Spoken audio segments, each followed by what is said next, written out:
ایک دن رسول اللہ علیہ وآلہ وسلم نے حضرت عائشہ رضی اللہ تعالیٰ عنہ سے فرمایا، جو جی چاہے مانگو۔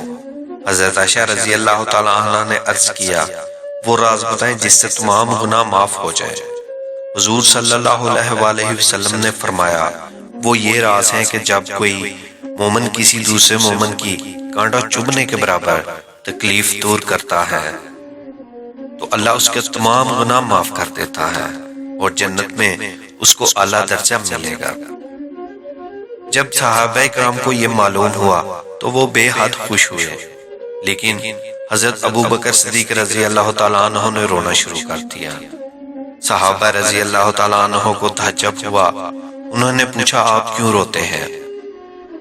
حضرت ابو بکر صدیق رضی اللہ تعالیٰ عنہ نے جواب دیا، میں اس لیے روتا ہوں کہ جب دوسروں کا دکھ دور کرنا گناہوں کی معافی اور جنتی ہونے کا ذریعہ بن سکتا ہے تو ان لوگوں کا کیا حشر ہوگا جو دوسروں کو دکھ پہنچاتے ہیں۔ میں آپ کے نبی صلی اللہ علیہ وآلہ وسلم سے ملنا چاہتا ہوں۔ وہ کہاں رہتے ہیں؟ ایک چینی ڈاکٹر ایک دن مسجد میں گیا، اس نے دیکھا کہ ایک مسلمان منہ ہاتھ دھو رہا ہے۔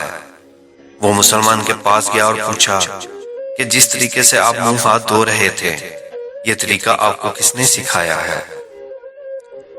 مسلمان نے جواب دیا، ہم اس طرح منہ ہاتھ دھونے کو وضو کہتے ہیں اور یہ طریقہ ہمارے نبی کریم صلی اللہ علیہ وآلہ وسلم نے ہم کو سکھایا ہے۔ ہم دن میں 5 بار وضو کرتے ہیں۔ اس نے کہا کہ میں آپ کے نبی صلی اللہ علیہ وآلہ وسلم سے ملنا چاہتا ہوں، وہ کہاں رہتے ہیں؟ وہ شخص بولا، ان کا تو 1400 سال پہلے انتقال ہو گیا تھا۔ وہ بولا، میں چینی طریقہ علاج کا ماہر ڈاکٹر ہوں۔ ہم جانتے ہیں قدرت نے انسان کے جسم میں کھال کے نیچے 66 مقامات پر ایک خاص طریقے سے مساج کیا جاتا ہے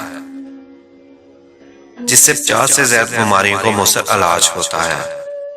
میں نے دیکھا آپ جس طریقے سے وضو کر رہے تھے اس میں آپ نے وضو کے دوران جسم کی ایسی 62 جگہوں پر ہاتھوں سے مساج کیا جہاں قدرت نے سوائچ نصب کر رکھے ہیں، اور دن میں 5 دفعہ وضو کرنے کی وجہ سے آپ کی بہت سی بیماریاں خود بخود غیر محسوس طور پر آپ کے جسم سے رفع ہوتی رہتی ہیں، جس کا آپ کو حساب بھی نہیں ہوتا۔